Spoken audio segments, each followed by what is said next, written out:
ఈ సంవత్సరాంతపు ఉపవాస ప్రార్థన కూడిక ఈ మొట్టమొదటి రోజు రెండవ ప్రార్థన కూడికకి చేరివచ్చిన మీ అందరికి వదనాలు, స్తోత్రాలు, అందరికీ వదనాలు.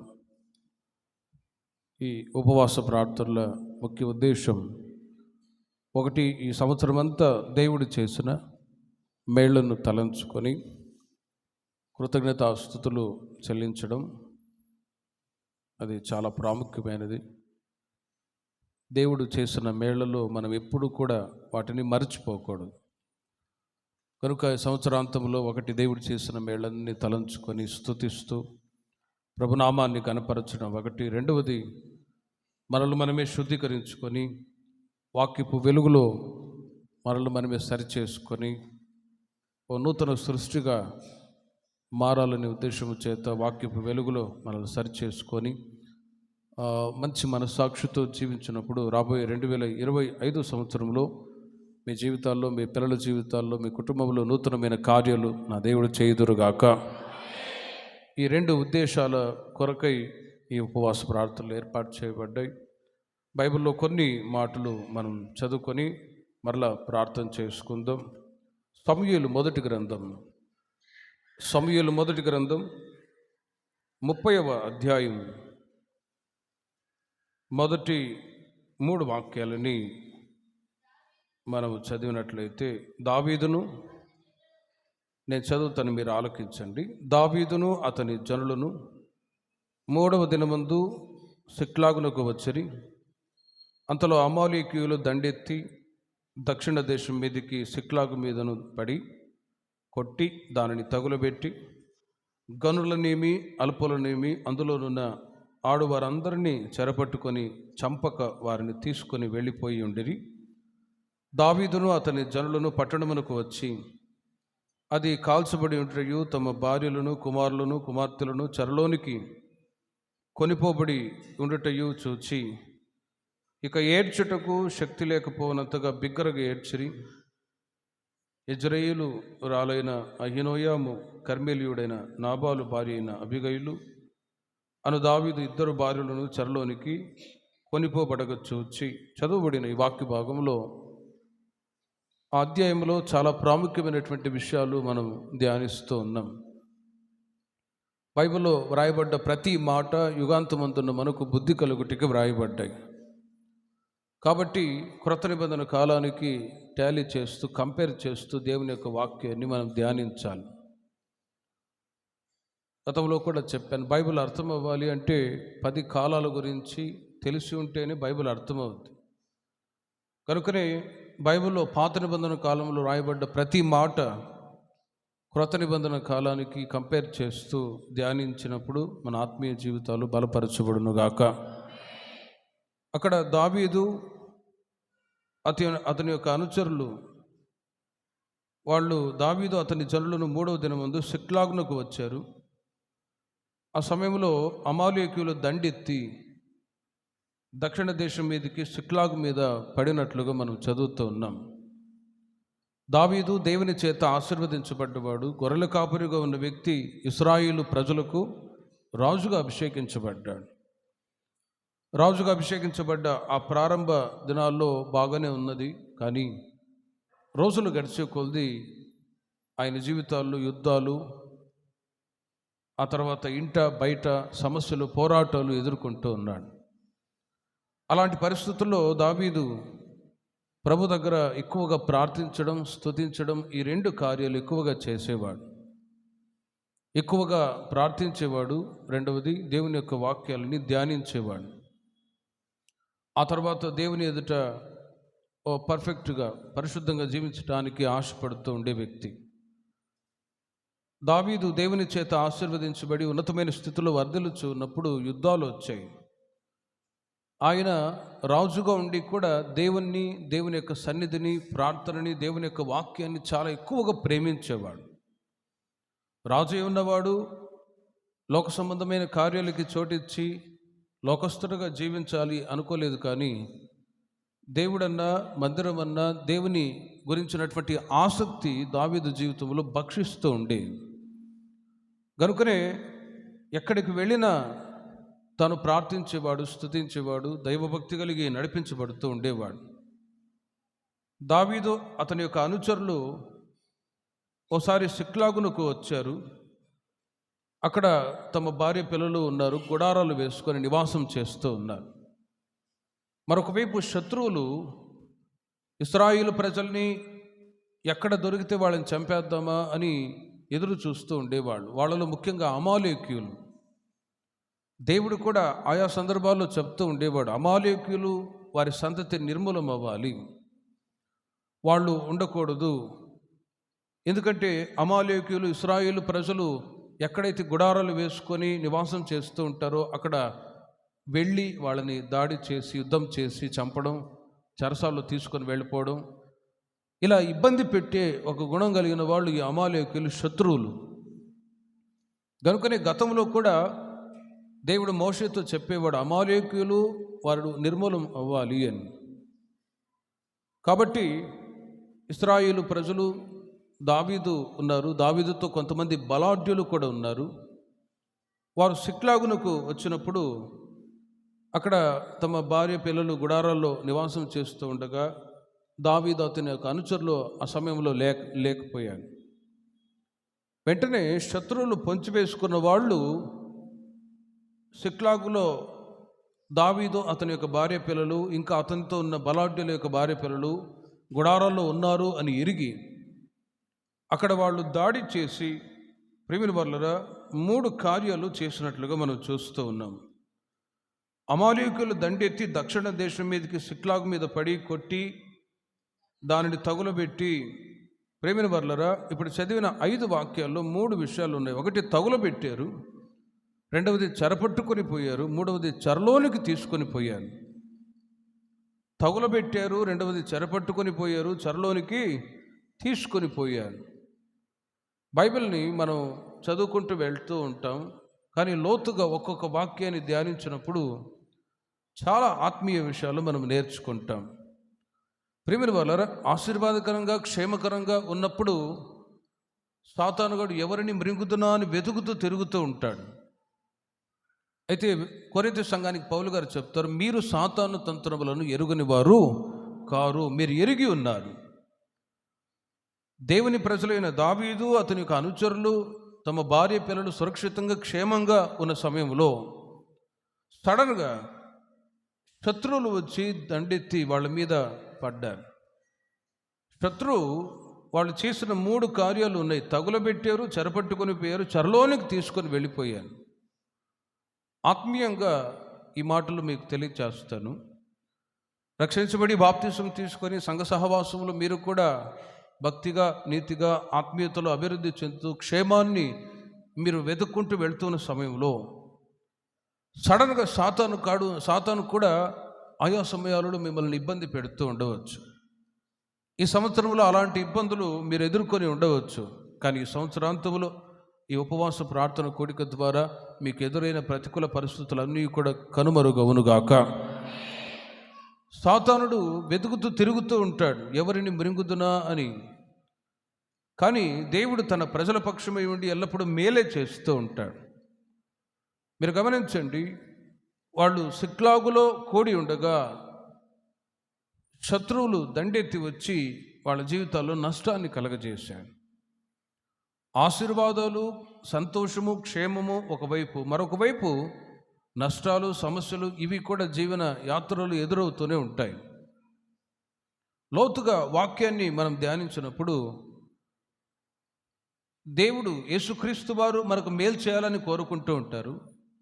కానీ సాతానుడు దేవుని ప్రజల్ని ఇబ్బంది పెట్టే పనిలోనే ఉంటాడు. శత్రువులు వచ్చి దేవుని ప్రజలైన ఇశ్రాయేలుని, దావీదు, అతనితో ఉన్న వాళ్ళందరినీ కూడా ఇబ్బంది కలగజేశారు. వాళ్ళు చేసిన పని, తగులబెట్టారు, చెరపట్టుకొని పోయారు, చెరలోనికి తీసుకొని వెళ్ళిపోయారు. దావీదు యొక్క భార్య పిల్లలు, తనతో ఉన్న వారి భార్య పిల్లలందరినీ కూడా. యోహాను సువార్త 10వ అధ్యాయం 10వ వాక్యాన్ని మీరు చూడండి.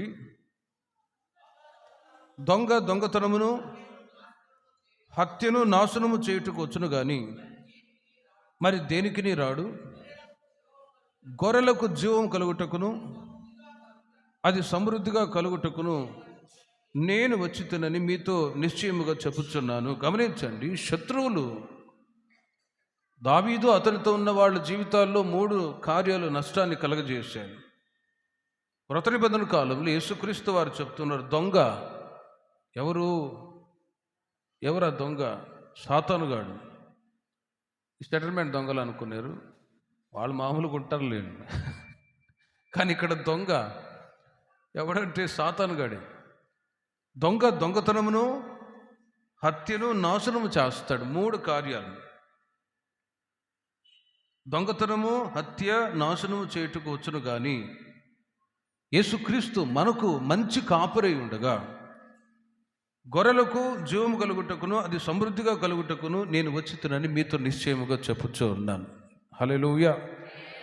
ఒక్కసారి ఆలోచించండి, మీరు అర్థం చేసుకోవాలి. పాత నిబంధన కాలంలో రాయబడ్డ మాటలన్నీ కూడా యుగాంతమందున్న మనకు బుద్ధి కలుగుటకు రాయబడ్డాయి. కంపారిజన్ చేసి మీకు వివరిస్తూ ఉన్నాను.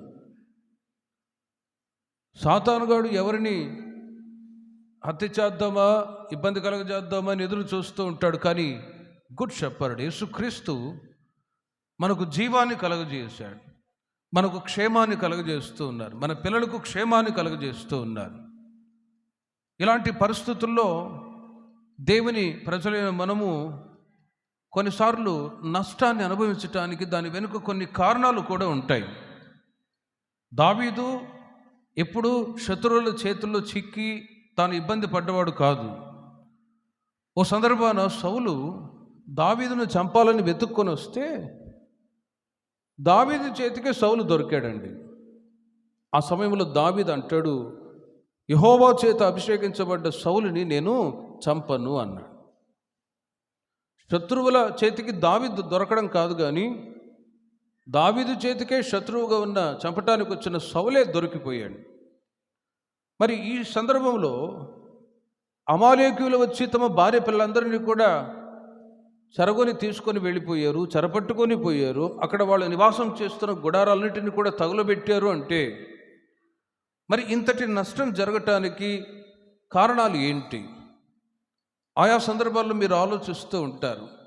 ఆశీర్వాదము, క్షేమము మీరు అనుభవిస్తూ సంతోషంగా వెళ్తూ ఉంటారు. సడన్గా ఒక సమస్య, సడన్గా ఇంట్లో ఎవరో ఒకరు చనిపోయారు, ఎందుకు ఇలా జరిగింది అన్నట్లుగా విమర్శించడం, లేకపోతే ఏదైనా సమస్య ఇబ్బంది వచ్చినప్పుడు ఇవి ఎందుకు జరగాలి అని మనం ప్రశ్న వేస్తూ ఉంటాం. కానీ దావీదు జీవితంలో ఎప్పుడూ కూడా అపజయం పొందినవాడు కాదు. కానీ సడన్గా సిక్లాగులో తాను గుడారం వేసుకొని క్షేమంగా తన భార్య పిల్లలు అందరూ ఉన్నప్పుడు శత్రువులు వచ్చి ఇలాంటి కీడు చేయటానికి గల కారణం ఏంటి? ప్రియమైన వారలారా, ప్రకటన గ్రంథం 3వ అధ్యాయము 1వ వాక్యములో మనం గమనించినట్లయితే కొన్ని నష్టాలు, ఇబ్బందులు కలగటానికి కొన్ని కారణాలు ఉంటాయి. అక్కడ ప్రకటన గ్రంథం 3వ అధ్యాయం 1వ వాక్యములో జీవించుచున్నావన్న పేరు మాత్రం ఉన్నది, కానీ నీవు మృతుడవే. మొదటి నుండి వాక్యాన్ని చదవండి. ఇలాగు రాయుము, 7 నక్షత్రములను ఏమనగా నీ క్రియలను నేను ఎరుగుదును. ఏమనగా జీవించుచున్నావన్న పేరు మాత్రం ఉన్నది, కానీ చాలు. చూడండి, 7 సంఘాలకు రాస్తున్న మాట, నీ క్రియలను నేను ఎరుగుదును, ఎలైనగా జీవించుచున్నావన్న పేరు మాత్రం ఉన్నది, కానీ నీవు మృతుడవే.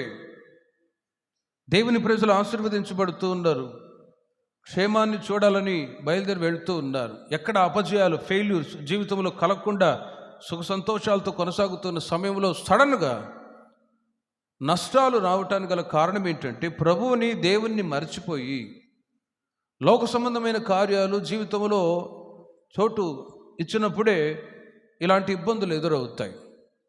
ప్రియమైన వారలారా, రక్షించబడి బాప్తిసం తీసుకొని సంఘ సహవాసానికి వచ్చిన దేవుని ప్రజల జీవితాల్లో 3 ఆత్మ సంబంధమైన కార్యాలు చాలా ప్రాముఖ్యమైనవి.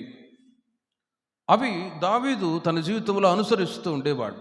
మీకు ముందుగానే చెప్పాను, రాజుగా ఉన్న దావీదు దేవుడన్నా, మందిరమన్నా, ప్రార్థన అన్నా ఎంత ఆసక్తి చూపేవాడంటే 27వ కీర్తన 4వ చరణములో, జీవితకాలం అంతా నీ మందిరంలో నేను నివాసం చేయకూడదును, ఒకే ఒక వరాన్ని నీ దగ్గర అడుగుచున్నాను ప్రభువా, నీ కార్యాలను ధ్యానించటానికి, నీ ప్రసన్నతను చూడటానికి నీ మందిరములో నేను నా జీవితకాలం అంతా నివసింపగోరుదును. ఇట్టి ఆసక్తి దేవుని ప్రజలైన మీ జీవితాల్లో ఉందా?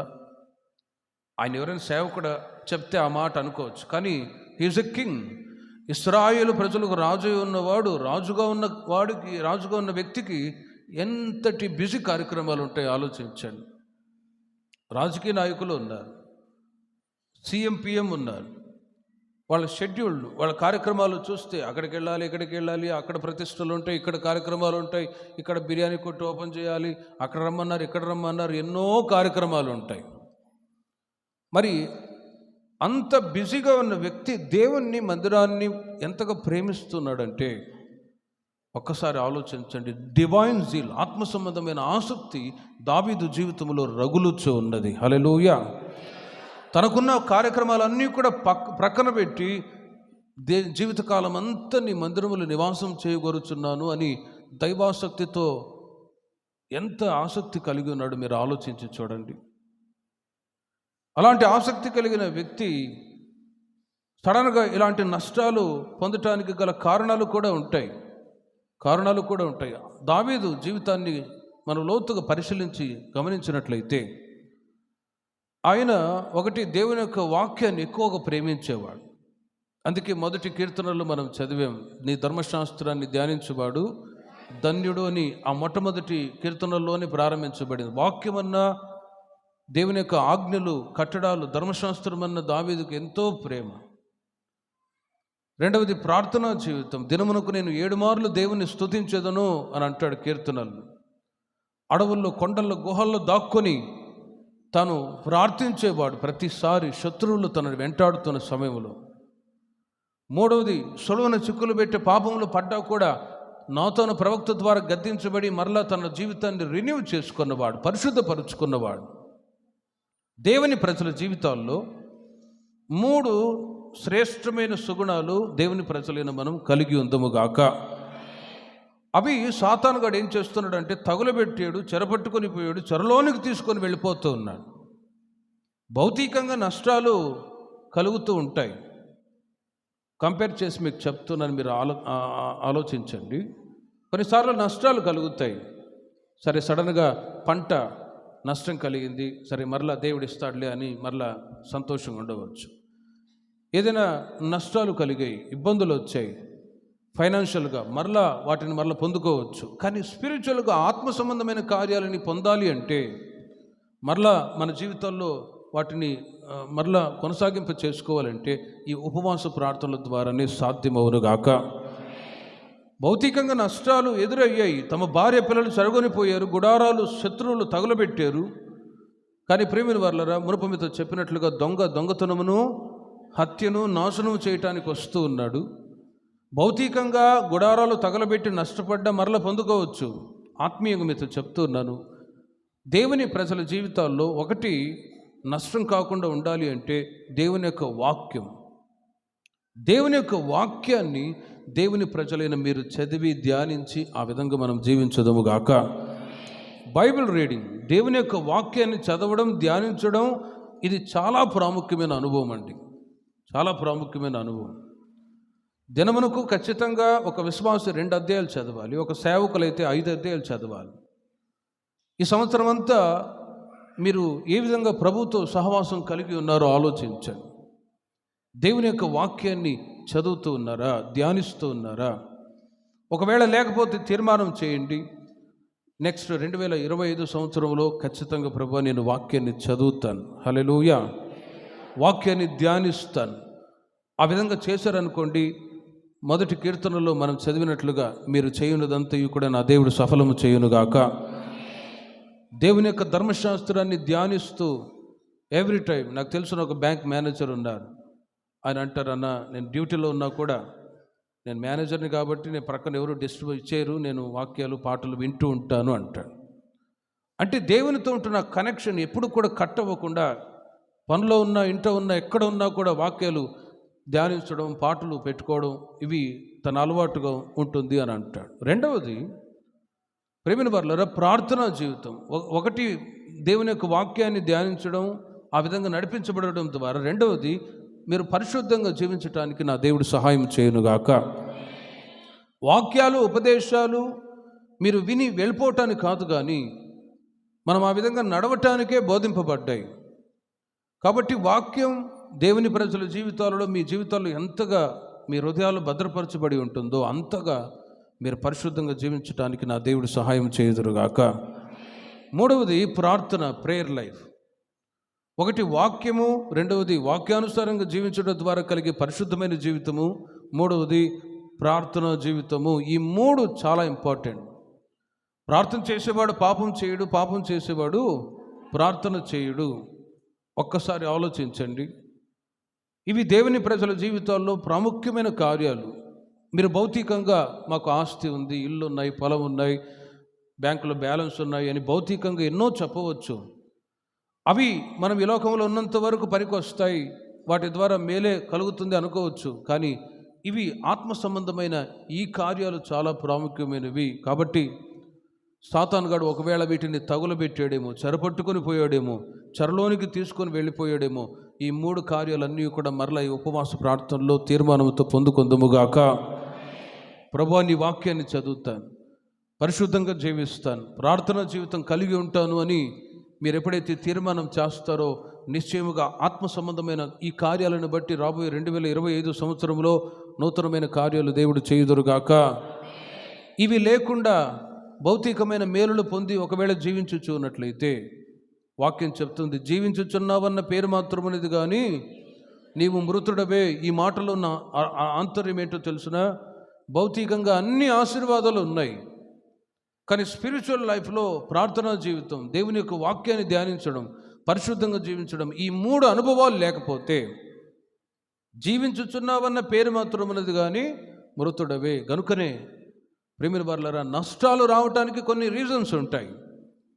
దావీదు అంతగా దేవుని ఎదుట పర్ఫెక్ట్గా జీవిస్తున్నప్పుడు మరి సడన్గా గుడారాల్లో శత్రువులు పడి గుడారాలు తగులబెట్టడం, తమ భార్య పిల్లలను చెరపట్టుకొని పోవడం, చెరలోనికి తీసుకొని వెళ్ళిపోవడం, వీటికి గల కారణం ఏంటి అని లోతుగా వాక్యాన్ని మీరు ధ్యానించినట్లయితే ప్రేమిల వారలారా, సమూయేలు మొదటి గ్రంథం 26వ అధ్యాయం 11వ వాక్యాన్ని మీరు చూడండి.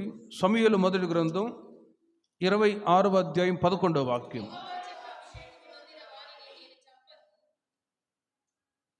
ఇరవై 26వ అధ్యాయము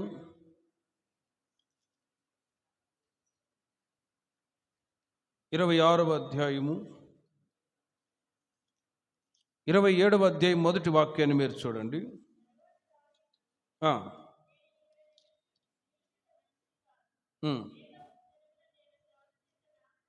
ఏదో ఒక దినమున సౌలు చేత నాశనమగుదును, నేను ఫిలిష్తీయుల దేశములోనికి తప్పించుకొని పోవుదును.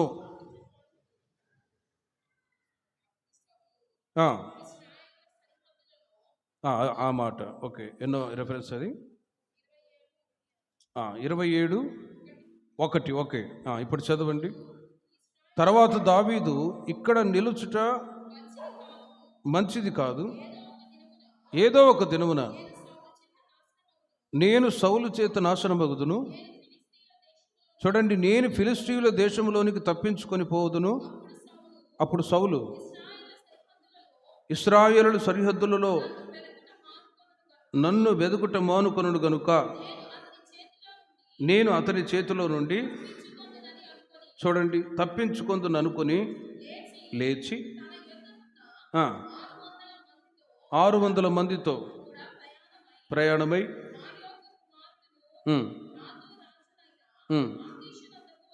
ఆకీషు నొద్దకు వచ్చాను.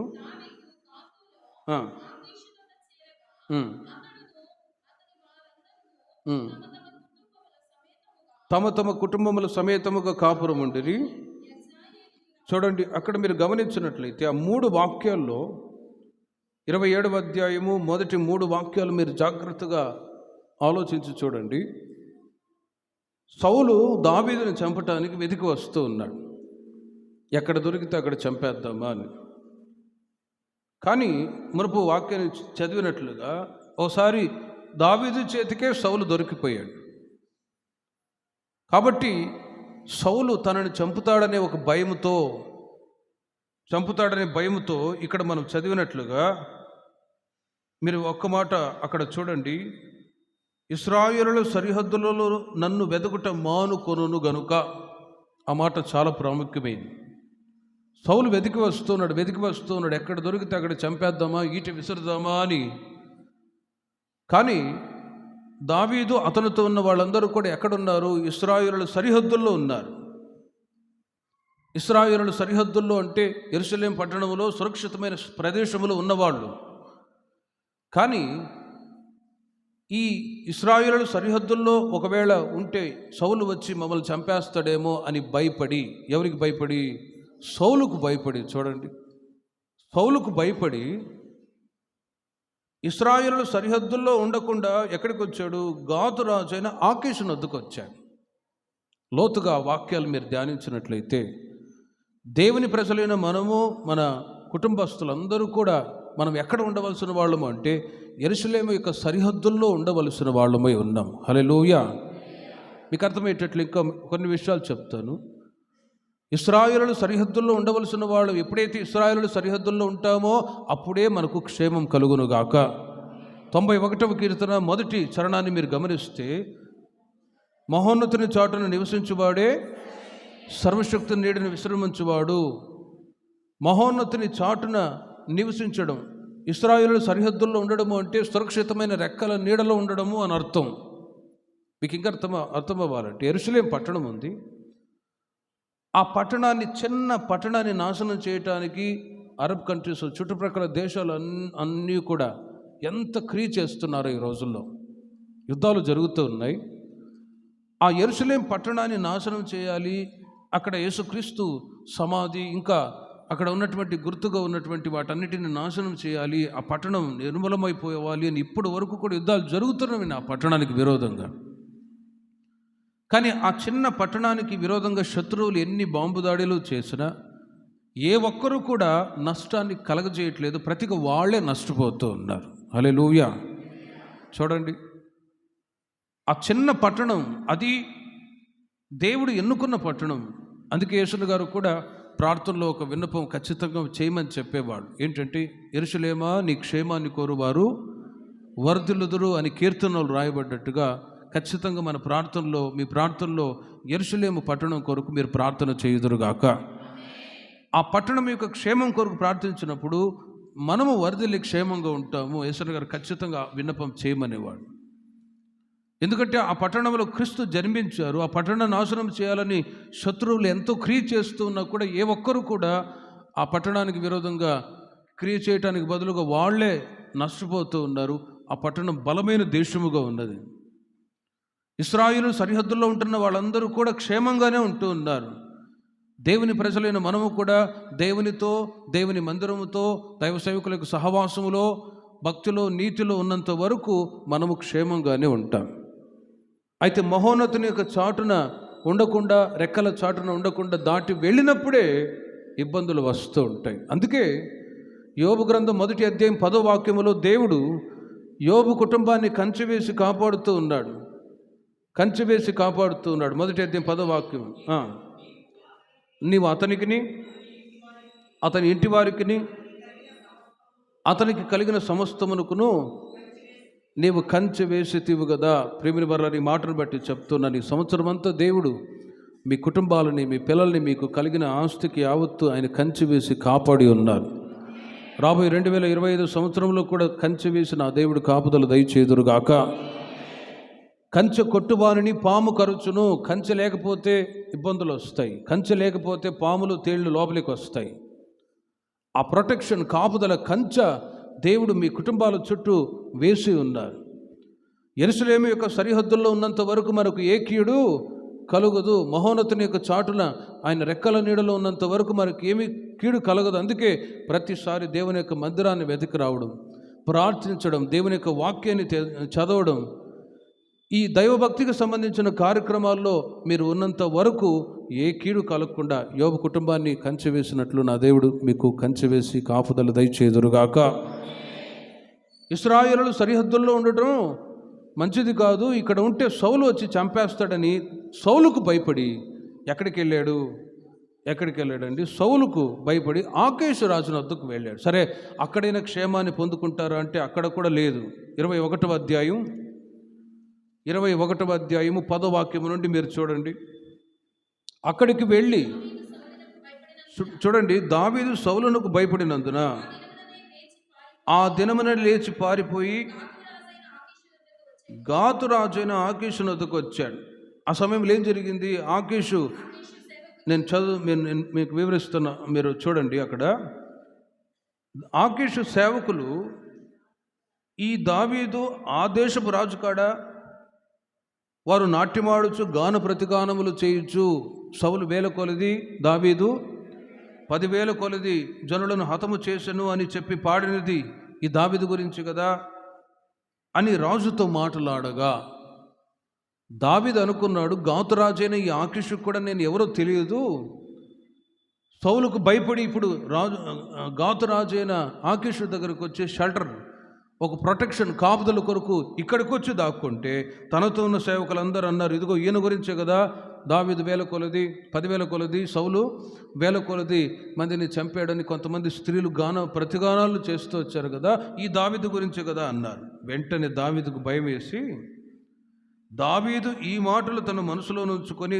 గాతురాజైన ఆకీషునకు బహుగా భయపడెను. చూడండి, ఇశ్రాయేలు సరిహద్దుల్లో దేవుని ప్రజలైన మనము, మన పిల్లలు లేకపోతే భయం అనేది వెంటాడుతూనే ఉంటుంది. మీరు అర్థం చేసుకోండి, యేసుక్రీస్తు యొక్క రెక్కల చాటున మనం ఉన్నంత వరకు మనం భయము లేకుండా ధైర్యంగానే ఉందుముగాక. ఇశ్రాయేలు సరిహద్దుల్లో మహోన్నతుని చాటున మనం లేకుండా దేవునికి దూరమై లోక సంబంధమైన వాటిని ఆశించి లోక సంబంధమైన కార్యాల కొరకు భక్తిని, ప్రార్థన జీవితాన్ని మునుపు మీతో చెప్పినట్లుగా దేవుని యొక్క వాక్యం చదివే అనుభవాలు, ప్రార్థించే అనుభవాలు, పరిశుద్ధంగా జీవించే అనుభవాలు లేనందు వలన ఇశ్రాయేలు సరిహద్దుల్లో ఇవి ఉన్నాయి. ఇవి కాదు అని ఒకవేళ త్రోసిపుచ్చి వెళ్ళామనుకోండి, భయం భయం భయం భయం. సౌలుకు భయపడ్డాడు. సరే, గాతురాజైన ఆకీషు దగ్గరికి వెళ్ళి అక్కడైనా ధైర్యంగా ఉంటానని వెళ్ళాడా? అక్కడ కూడా భయం కలిగి ఏం చేశాడో చూడండి. దావీదు వారి ఎదుట తన చర్యలు మార్చుకొని వెర్రివాని వల్ల నటించుచు, ద్వారపు తలుపుల మీద గీతలు గీయచు, ఉమ్మి తన గడ్డం మీదకి కారణించుచు, వారు అతనిని పట్టుకొని పోగా అతడు పిచ్చి చేష్టలు చేయించు వచ్చును. ఇది అవసరమా? చూడండి, రాజుగా రాయల్టీగా ఉండే వ్యక్తి ఇప్పుడు పిచ్చి చేష్టలు చేస్తూ తప్పించుకోవటానికి ఎన్నో కార్యక్రమాలు చేయవలసి వచ్చింది. ఎందుకు ఇలాంటి పరిస్థితి దావీదు జీవితంలో ఎదురైంది అంటే, ఇశ్రాయేలు సరిహద్దుల్లో ఉండటం మంచిది కాదు అని గాతురాజు దగ్గరికి వెళ్ళాడు సౌలుకు భయపడి. ఇప్పుడు గాతురాజుకు భయపడి మరలా ఈ పిచ్చి చేష్టలు చేస్తూ వచ్చాడు. అయితే అక్కడ గాతురాజు ఆకీష్ అంటాడు, చూడండి, మీరు చూచితిరి కదా వానికి పిచ్చి పట్టినది, నా యొద్ద నుండి వీని ఎందుకు తీసుకొని వచ్చితిరి? పిచ్చి చేష్టలు చేయవనతో నాకేం పని? నా సన్నిధిని పిచ్చి చేష్టలు చేయుటకు వీనిని తీసుకొని వచ్చితిరేమి? వీడు నా నగరంలోనికి రాతగునా అని తన సేవకులతో, చూడండి, హీనంగా మాట్లాడి పంపించేశాడు. ఇంతటి పరిస్థితి దావీదుకు రావటానికి గల కారణం ఏంటో తెలుసునా? ప్రేమిల వర్లారా, ఇశ్రాయేలు సరిహద్దుల్లో ఉండటానికి ఇష్టపడట్లేదు. గాతుకు వెళ్ళాడు. అక్కడ కూడా గాతు అనే మాటకి అర్థం ఏంటంటే శ్రమగల ప్రదేశం. గాతు అనే మాటకి అర్థం ఏంటంటే శ్రమగల ప్రదేశం. దేవుని ప్రజల జీవితాల్లో జీవించుచున్నావన్న పేరు మాత్రం ఉన్నది, కానీ నీవు మృతుడవే. స్పిరిచువాలిటీస్, ఆత్మ సంబంధమైన కార్యాలు దేవుని ప్రజలైన వాళ్ళు కోల్పోయినప్పుడే శ్రమలు కూడా వస్తాయి, ఇబ్బందులు ఎదురవుతాయి, నిందలు అవమానాలు ఎదురవుతూ ఉంటాయి. కానీ అందుకే మీరు మీ పిల్లలు ఇశ్రాయేలు సరిహద్దుల్లోనే మీరు ఉందురుగాక. యేసుక్రీస్తు యొక్క రెక్కల చాటులోనే మీరు భద్రపరచబడి ఉందురుగాక. ఆ మాటకు అర్థం ఏంటంటే ప్రార్థన, దేవుని యొక్క మందిరం, దేవుని యొక్క వాక్యం, పరిశుద్ధంగా జీవించే అనుభవాలు, ఆత్మ సంబంధమైన అనుభవాలు ఎక్కడ దేవుని ప్రజలైన మీరు కోల్పోకుండా యేసుక్రీస్తుతోనే మీరు మీ పిల్లలు ఎల్లకాలం నడిపించబడుదురుగాక. లేదు అని ఒకవేళ సరిహద్దును దాటి వెళ్తే శ్రమే. గాతు అనే మాటకి శ్రమగల ప్రదేశము అని అర్థం. శ్రమగల ప్రదేశము. ఒక్కసారి ఆలోచించండి.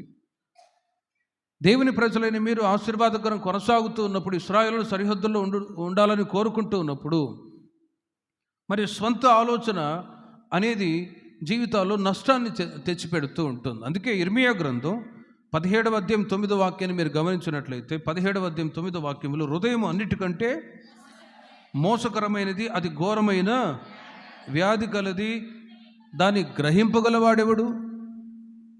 ఇశ్రాయేలు సరిహద్దుల్లో ఉంటే క్షేమం కలుగుతుంది అని ఒక వన్ వేలో నడిపించబడుతూ ఉంటే, ఇప్పుడు బైపాస్ రోడ్లో వెళ్ళేటట్టుగా గాతుకు వెళ్తే బాగుంటుంది, అక్కడికి వెళ్తే మాకు షెల్టర్ దొరుకుతుందని దావీదు తలంచి వెళ్ళడం అనేది హృదయం అన్నిటికంటే మోసకరమైనది. చూడండి, ఎలాగైనా డైవర్ట్ అయింది, డైవర్ట్ అవుతుంది. అందుకే హృదయము సామెతలు రాయబడి ఉంది, నా కుమారుడా, నా కుమార్తె, నీ హృదయాన్ని నా కిమ్ము అని అడుగుతాడు. ప్రభువుకు మన హృదయాలు అప్పచెప్పుకొని ప్రభు మార్గములో నడిపించబడుతూ వన్ వేలో రాజమార్గములో వెళుతూ ఉన్నప్పుడు ఎలాంటి భయం లేకుండా మనం సంతోషంగా వెళ్ళినట్లు దేవుడు సహాయం చేయునుగాక. రాజమార్గంలో వెళ్ళడం ఒకటి, బైపాస్ రోడ్లో వెళ్ళడం ఒకటి. యశన్ గారు ఒకసారి చెప్పారు, ఇప్పుడు సారాయి అమ్మేవాడు ఉంటాడు, గుంటూరు నుంచి రేపలకు కేసులన్నీ తీసుకొని రావాలి. డైరెక్ట్గా వస్తే పోలీసు వాళ్ళు ఊరుకుంటారా? ఊరుకోరు. అందుకే బైపాస్ రోడ్లో అటు ఇటు ఆ గుంటూరు నుంచి వచ్చేటప్పుడు రాజమార్గంలో రావటానికి దొంగలు ఇష్టపడరు, బైపాస్ రోడ్లో వెళ్ళటానికి ఇష్టపడుతూ ఉంటారు. అందుకే దేవుని ప్రజల జీవితాల్లో సమస్యలు, శ్రమగల అనుభవాల్లో నడిపించబడుతూ ఉండడం అనేది, దేవుని ప్రజల జీవితాల్లో రాజమార్గములు వెళుతున్నప్పుడు శ్రమలు వస్తాయి. లేదు, శ్రమ లేకుండా క్షేమంగా ఉండాలి అన్నప్పుడు ఇశ్రాయేలు సరిహద్దుల్లో ఉండకుండా బైపాస్ రోడ్లు వెళ్ళేటట్టుగా. ఇంకా మీకు అర్థమవ్వాలంటే, లోకంలో ఈ రోజుల్లో ఎక్కువగా సూసైడ్ స్పిరిట్ ఎక్కువగా క్రియేట్ చేస్తుంది. చిన్న చిన్న విషయాలకు కూడా చనిపోయే వాళ్ళు ఎక్కువైపోయారు. చిన్న సమస్య వచ్చింది అంతే, అప్పులు ఎక్కువైపోయాయి. ఒక అతను సెల్ఫీ తీసుకొని, నాకు అప్పులు ఎక్కువైపోయాయి, టార్చర్ పెడుతున్నాడు, తట్టుకోలేకపోతున్నాను, పలాని వాడు నన్ను ఇబ్బంది పెట్టాడు, నేను చచ్చిపోయిన తర్వాత అని చూసుకోండి అని చెప్పేసి సూసైడ్ చేసుకొని చనిపోయాడు. ఇంకొక వ్యక్తి, నా భార్య నా మీద కేసు పెట్టింది, ఎన్నో లక్షలు ఇవ్వాలంట. మరి ఆడోళ్ళు పోలీస్ కేసు పెట్టినప్పుడు వాళ్ళకేమో సులువుగా న్యాయం జరుగుతుంది, మరి మగోళ్ళ పరిస్థితి ఏంటి? కాబట్టి నేను ఇప్పుడు చచ్చిపోతున్నాను, నా భార్య బాధ తట్టుకోలేక, నేను చచ్చిపోయిన తర్వాత చట్టాలు కూడా మీరు సవరణ చేయండి, మగోళ్ళ బాధను కూడా అర్థం చేసుకొని మీరు న్యాయ విచారణ చేయండి అని ఒక గంట సేపు వీడియో తీసి ఆ మనిషి చచ్చిపోయాడు. చూడండి, చిన్న చిన్న విషయాల కొరకు సూసైడ్ స్పిరిట్ ఎక్కువగా లోకములు క్రియేట్ చేస్తుంది.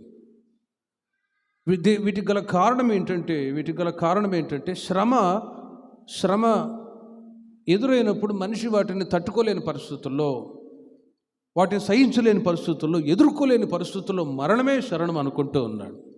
But we are the children of God. మనం దేవుని ప్రజలం కాబట్టి ఎలాంటి శ్రమలు వచ్చినా నా దేవుడు మీకు తోడుగా ఉందురుగాక. ఎలాంటి నిందలు, అవమానాలు, ప్రతికూల పరిస్థితులు వచ్చినా కూడా మనం అవసరమే లేదు. భయపడకూడదు, ధైర్యంగా ఉండాలి. శ్రమగల ప్రదేశానికి వెళ్ళిపోయాడు, ఇంకా అక్కడ శ్రమలే వచ్చాయి. హృదయం అన్నిటికంటే మోసకరమైనది. కాబట్టి ఈ మాటను బట్టి చెప్తున్నాను, ఇశ్రాయేలు సరిహద్దుల్లో ఉండకుండా అక్కడ శ్రమ కలుగుతుంది అని ఒకవేళ గాతుకు వెళ్తే ఇంకా శ్రమలే ఎక్కువ అవుతాయి.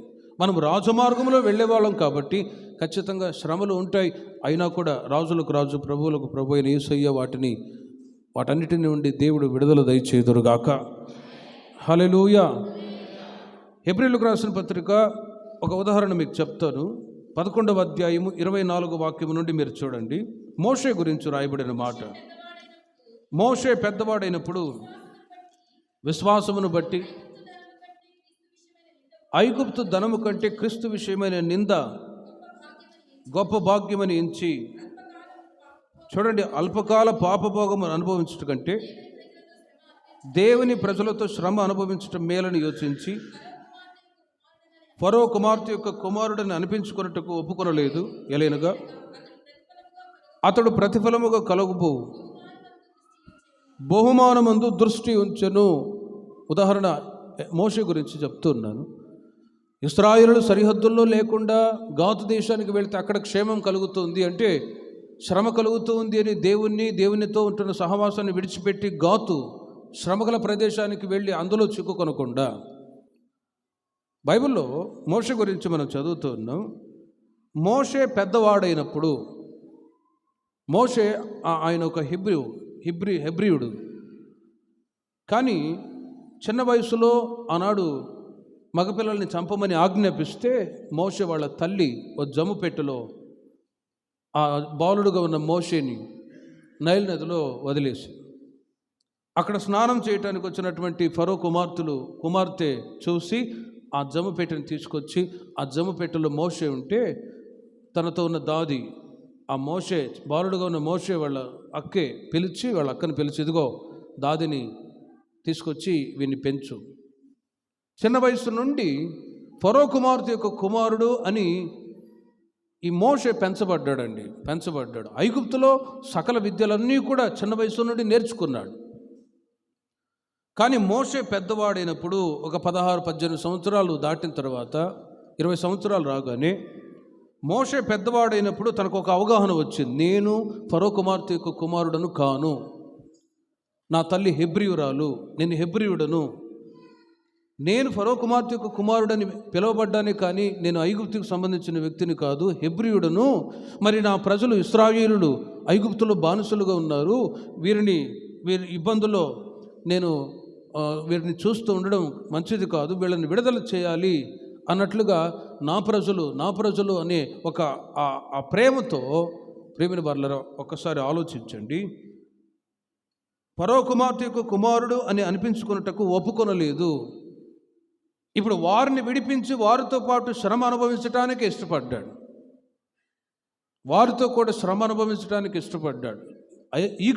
ఐగుప్తులో లగ్జరీస్ లైఫ్ ఉంది. ఫరో కుమార్తె యొక్క కుమారుడు అని అనిపించబడ్డాడు అంటే ఎంత లగ్జరీగా ఉండవచ్చో ఆలోచించండి. వాటన్నిటిని విడిచిపెట్టి దేవుని ప్రజలతో శ్రమ అనుభవించడానికి ఆయన కోరుకున్నాడు. ఎందుకంటే రాబోయే రోజుల్లో దేవుడు నాకు ప్రతిఫలం ఇవ్వబోతూ ఉన్నాడు. హల్లెలూయా. ఆ పరలోక పట్టణాన్ని నేను స్వాధీనపరచుకోబోతున్నాను. ప్రభు నాకు ఆ పరలోక రాజ్యాన్ని, అందుకే అక్కడ మీరు చూడండి, అతడు ప్రతిఫలముగా కలగబో బహుమానము కొరకు బహుమానమందు దృష్టి ఉంచెను. ఐగుప్తులో ఫరో కుమార్తె యొక్క కుమారుడు అని అనిపించబడుతున్నప్పుడు సకల సుఖభోగాలన్నీ ఉన్నాయి, కానీ వాటన్నిటిని విసర్జించి శ్రమ అనుభవించడానికి ప్రభు దగ్గరికి వస్తూ ఉన్నాడు. హల్లెలూయా. కాబట్టి ప్రియమైన వారలారా, ఇశ్రాయేలు సరిహద్దుల్లో ఉండటానికి ఇష్టపడకుండా గాతు దేశానికి వెళ్ళాడు దావీదు. అక్కడ శ్రమ మీరు అర్థం చేసుకోండి. శ్రమ లేకపోతే పరలోక రాజ్యానికి దేవుని ప్రజలు చేరలేరు. ప్రారంభ దశలో క్రీస్తును నమ్ముకున్నప్పుడు ఆశీర్వాదాలు మీ వెంట వచ్చాయి. ఈ విశ్వాస యాత్రలో మీరు నడిపించబడుతున్నప్పుడు శ్రమలు, కష్టాలు, నిందలు, అవమానాలు ఈ సంవత్సరంలో మీరు వాటిని ఎదుర్కొని ఉండవచ్చు. కానీ ఈ ఉపవాస ప్రార్థన ద్వారా మీ కష్టాలన్నీ కూడా తీరిపోవునుగాక. రాబోయే 2025 సంవత్సరంలో దేవుడు మీకు ఇప్పుడు కలిగిన శ్రమ రాబోయే సంవత్సరంలో నా దేవుడు మేలుగా మార్చుదురుగాక. ప్రేమిన వారలారా, దావీదు అతనితో ఉన్న అనుచరులందరూ కూడా అక్కడ ఉన్నప్పుడు శత్రువులు వచ్చి, అమాలేకీయులు వచ్చి తనతో ఉన్న వాళ్ళందరినీ కూడా ఎప్పుడైతే చెరగొని తీసుకొని వెళ్ళిపోయారో, గుడారాలను తగులబెట్టారో, వాళ్ళందరినీ కూడా చెరలోనికి తీసుకొని వెళ్ళిపోయిన తర్వాత ఆ అధ్యాయంలో మీరు చదివితే సమూయేలు మొదటి గ్రంథం 30వ అధ్యాయానికి మరలా ఒకసారి రండి.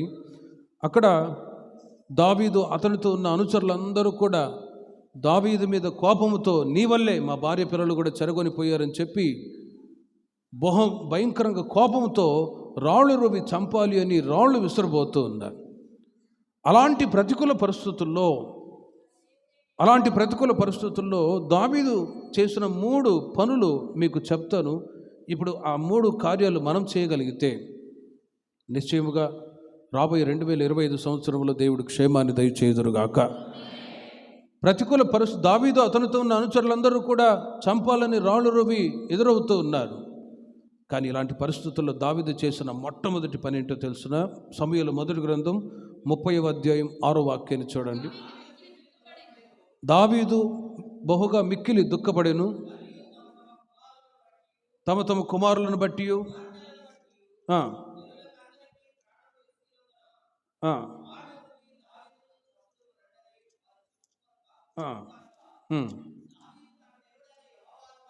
చూడండి, దావీదు తన దేవుడైన యెహోవాను బట్టి ధైర్యము తెచ్చుకొనెను. హల్లెలూయా. ఈ ఉపవాస ప్రార్థనకు చేరి వచ్చిన మీరు ధైర్యము తెచ్చుకొందురుగాక. యెహోవాను బట్టి ధైర్యము తెచ్చుకొనుడి, ధైర్యము తెచ్చుకొనెను. చూడండి, ఒక్కసారి ఆలోచించండి. అవన్నీ లోతుగా నేను ధ్యానించినప్పుడు చాలా ఆత్మీయ విషయాలు నేను నేర్చుకున్నాను, మీకు కూడా తెలియజేస్తూ ఉన్నాను. భార్య పిల్లలు చెరగొనిపోయారు, గుడారాలు తగులబెట్టబడ్డాయి.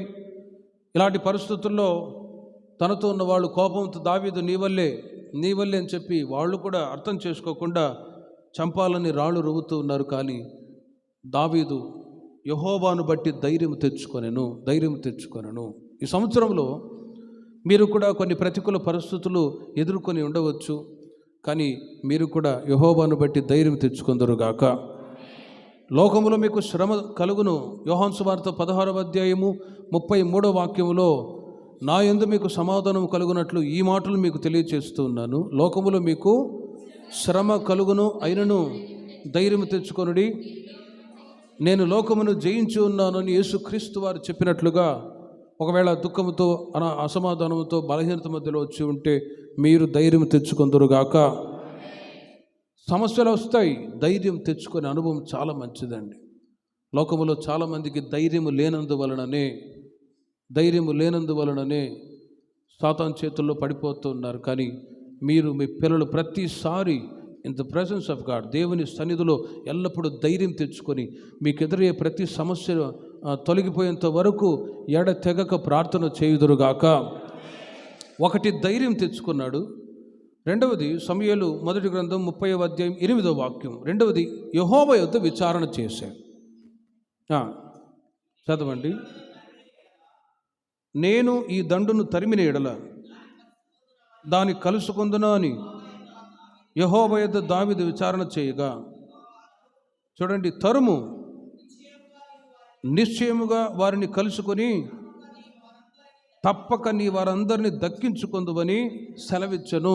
తరుము, దావీదు ప్రతిసారి విచారణ చేసేవాడు. ఒకటి, ఈ ఉపవాస ప్రార్థనలో ఈ సంవత్సరంలో ఒకవేళ మీరు చేదైన అనుభవాలు ఎదుర్కొని ఉంటే, దుఃఖకరమైన పరిస్థితులు ఎదుర్కొని ఉంటే మీరు యెహోవాని బట్టి ధైర్యం తెచ్చుకొందురుగాక.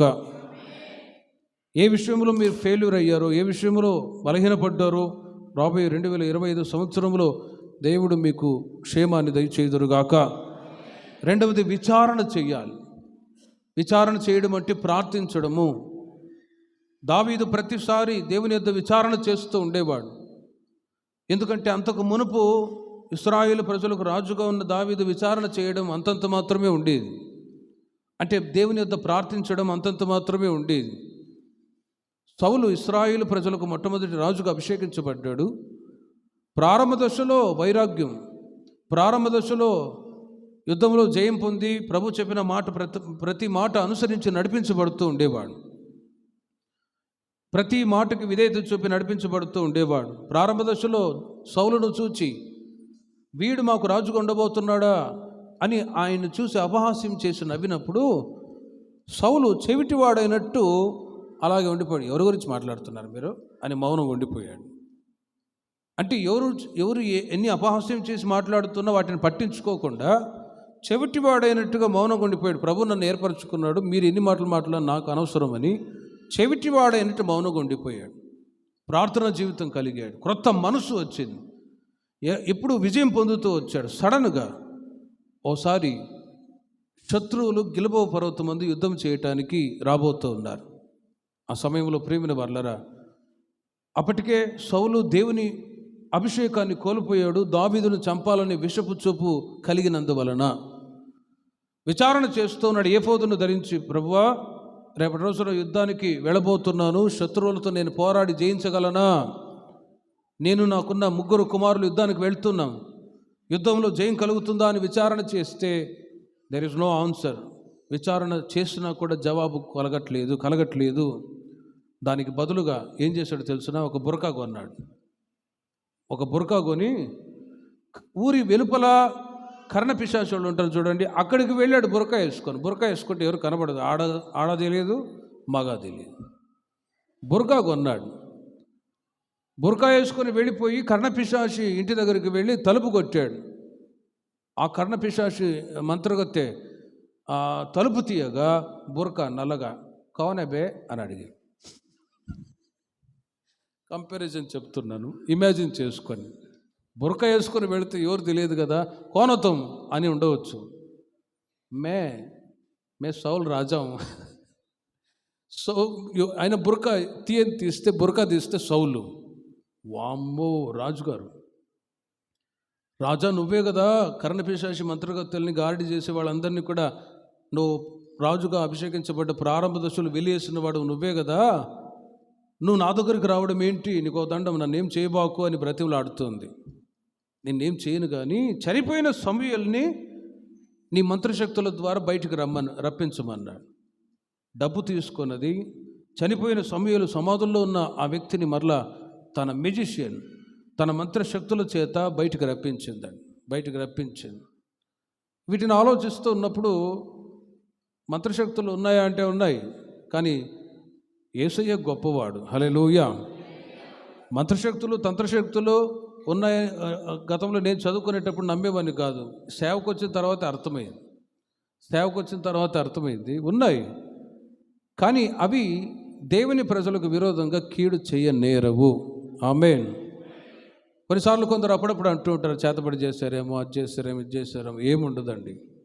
మీరు క్రీస్తు ఎదుట ఓ మంచి మనస్సాక్షితో ప్రార్థనా జీవితం కలిగి ఉంటే ఆ శక్తులన్నీ కూడా వారికే రివర్స్గా వెళ్ళిపోవునుగాక. కానీ ఒక సరైన ప్రార్థన, ఆ శక్తి లేకపోతేనే దేవుని ప్రజలు బలహీనులు అవుతారు. అందుకే అనాయింటింగ్ పవర్, పరిశుద్ధాత్మ దేవుడు మిమ్మల్ని బలపరుచునుగాక. సౌలు విచారణ చేసినా ఆలోచన దొరక్కపోగా కర్ణపిశాచి తన మంత్రశక్తుల ద్వారా సమూయేలుని బయటికి రప్పించింది. అప్పుడు సమూయేలు దుప్పటి కప్పుకొని, బైబిల్ అలా రాయబడి దుప్పటి కప్పుకొని వచ్చాడు పైకి. ఏంటి, నన్ను పిలిచావు ఎందుకు? సౌలు అడుగుతూ ఉన్నాడు, రేపటి రోజున యుద్ధంలో నేను, నా పిల్లలు, నాకున్న 3 కుమారులు యుద్ధం చేయడానికి వెళ్తున్నాం, యుద్ధంలో జయం కలుగుతుందా లేదా? సమూయేలు అంటాడు, ఇదిగో సాక్షాత్తు దేవుడే నీకు జవాబు ఇవ్వనప్పుడు నేను మృతుడను, నేను చనిపోయిన వ్యక్తిని నా దగ్గరికి వచ్చి నా దగ్గర విచారణ అడిగితే నా దగ్గర ఏమి జవాబు ఉంటుంది? వెళ్ళు, రేపటి రోజున నీవు నీ పిల్లలందరూ యుద్ధంలో చేస్తారు. చూడండి, నెగిటివ్ ఆన్సరే వచ్చింది. అందుకే మీ పిల్లల వివాహాల గురించి, లేక ఏదైనా కార్యం జరగాలి, లేకపోతే ఇల్లు కట్టుకోవాలి, వాస్తు బాగుందా లేదా అని చెప్పి ఇలా లోక సంబంధమైన మనుషుల దగ్గర వెళ్ళి ఆలోచన అడగకుండా ఆలోచన మీరు ప్రభు దగ్గరే అడిగి పొందుకొందురుగాక. కొన్నిసార్లు పెళ్ళిళ్ళు చేయాలని వస్తారు, పాస్టర్ గారు ఫలానా సమయంకే అబ్బాయి తాళి కట్టాలి అంటారు. ఆ సమయం మంచిదంట, ఎక్కడో కనుక్కొని వచ్చారు, మరలా నాకే తెలియనట్టు పాస్టర్ గారు ఫలానా రోజు పెళ్లి చేస్తే బాగుంటుంది. ఆ రోజే 2-3 పెళ్ళిళ్ళు ఉంటాయి. ఏంటి ఆ రోజు పెట్టుకున్నారు, ఆ రోజు మంచిది అంటారు. ఆదికాండం 1వ అధ్యాయంలో ప్రతిరోజు దేవుడు మంచిది అని సృష్టించినప్పుడు దేవుని ప్రజలైన వాళ్ళు కూడా మరలా ఆ రోజు మంచిది కాదు, ఈ రోజు మంచిది కాదు అని చెప్పకూడదు. ప్రేమిన వర్లరా, సౌలు వెళ్ళి సమూయేలును అడుగుతూ ఉన్నాడు, యుద్ధంలో జయం కలుగుతుందా లేదా? నెగిటివ్ ఆన్సరే వచ్చింది చూడండి. అందుకే మనుషుల దగ్గరికి వెళ్ళి ఆలోచన అడిగితే నెగిటివ్గానే ఉంటుంది. కానీ నా యేసయ్య దగ్గర మీరు విచారణ చేశారనుకోండి, నిశ్చయముగా మీకు మంచి సమాచారమే తెలియజేయుదురుగాక. మంచి ఆన్సరే మీరు పొందుకుంటారు. నెగిటివ్ ఆన్సర్ వచ్చిందా, అది సాతానుకు సంబంధించింది. ఒక ఆన్సరే దేవుడు చెప్తాడు, కానీ జవాబు దొరకలేదు. సౌలు నెక్స్ట్ డే, మరుసటి రోజు గిల్బోవ పర్వతం అందు వెళ్ళాడు. అక్కడ సమూయేలు చనిపోయిన సమూయేలు చెప్పిన ఆ మాటే అక్కడ జరిగింది. చనిపోయిన వాళ్ళ దగ్గరికి వెళ్ళి ఆలోచన అడిగితే మంచి సమాచారం వస్తుందా? లేదు. కాబట్టి ప్రియమైన వారలారా, సౌలు గిల్బోవ పర్వతం ముందు తన కత్తి మీద తానే పడి చనిపోయే ఆ హీనమైన పరిస్థితి దావీదు ఎరిగి భయపడి ఆ రోజు నుండి భయపడి ప్రతిసారి చిన్న పెద్ద విషయం ఏది కావాలన్నా ప్రభు దగ్గరే విచారణ చేస్తూ ఉండేవాడు. హల్లెలూయా. తనకు ఒక భయం కలిగింది, ఒకవేళ నాకున్న ఆలోచన తెలివితేటలను ఆధారం చేసుకొని వెళ్తే నేను కూడా చేస్తానని భయపడి ప్రతిసారి దేవుని యొద్ద విచారణ చేశాడు. ఇప్పుడు కూడా తన భార్య పిల్లలు చెరగొని పోయినప్పుడు విచారణ చేస్తూ ఉన్నాడు. నేను ఈ దండును తరిమినేడలా దాన్ని కలుసుకుందునా అని యెహోవా యొద్ద దావీదు విచారణ చేయగా, చూడండి, వెంటనే తరుము, నిశ్చయముగా నీ వారందరినీ నీవు దక్కించుకుంటావు. ఆ మాటను బట్టి ధైర్యం తెచ్చుకున్న దావీదు రెండవది విచారణ చేసి, ఆ అధ్యాయంలో మీరు తర్వాత చదువుకోనండి, 18వ వాక్యాన్ని చూడండి. ఇలాగున దావీదు అమాలేకీయులు దోచుకొని పోయిన దానంతటినీ తిరిగి తెచ్చుకొనెను. చూడండి, తనకు కలిగిన దాని అంతటిని కూడా మరలా ఆయన దక్కించుకున్నాడు. దేవునికి మహిమ కలుగును గాక. మీరు విశ్వసించండి, రాబోయే 2025 సంవత్సరంలో, ఈ సంవత్సరంలో ఏదైతే మీరు కోల్పోయారో, నష్టపోయారో, మరలా వాటన్నిటిని రెండంతలుగా మీరు దక్కించుకుందరు గాక. అయితే ప్రియమైన వారలారా, ఒకటి, యెహోవాను బట్టి ధైర్యం తెచ్చుకోవాలి. రెండవది, ప్రభు యొద్ద మీరు విచారణ చేయాలి, ప్రార్థన చేయాలి. అందుకే ఈ ఉపవాస ప్రార్థనలు ఏర్పాటు చేయబడ్డాయి. ఒకటి, భౌతికంగా ఒకవేళ నష్టపోయి ఉంటే ఈ ఉపవాస ప్రార్థనల ద్వారా రాబోయే సంవత్సరంలో దేవుడు రెట్టింపైన దీవెనలు దయచేయుదురుగాక. ఆత్మీయ కార్యాలు కూడా దేవుని ప్రజల జీవితాల్లో ప్రాముఖ్యమైన 3 కార్యాలు. ఒకటి, దేవుని వాక్యం చదవడం, ధ్యానించడం. రెండవది, ప్రార్థనా జీవితం. మూడవది, పరిశుద్ధంగా జీవించడం. ఈ కార్యాలు ఒకవేళ మీరు కోల్పోయి ఉంటే మరలా మీరు నూతనపరుచుకొని నూతన సంవత్సరంలో ప్రవేశించుదాం. అటు కృప దేవుడు మనందరికీ దయచేయును గాక. ప్రార్థన చేసుకుందాం. విన్న వాక్యాన్ని బట్టి ఒక 5 నిమిషాలు అందరూ ప్రార్థన చేసుకొని ముగించుకుందాం. ఈ ఉపవాస ప్రార్థన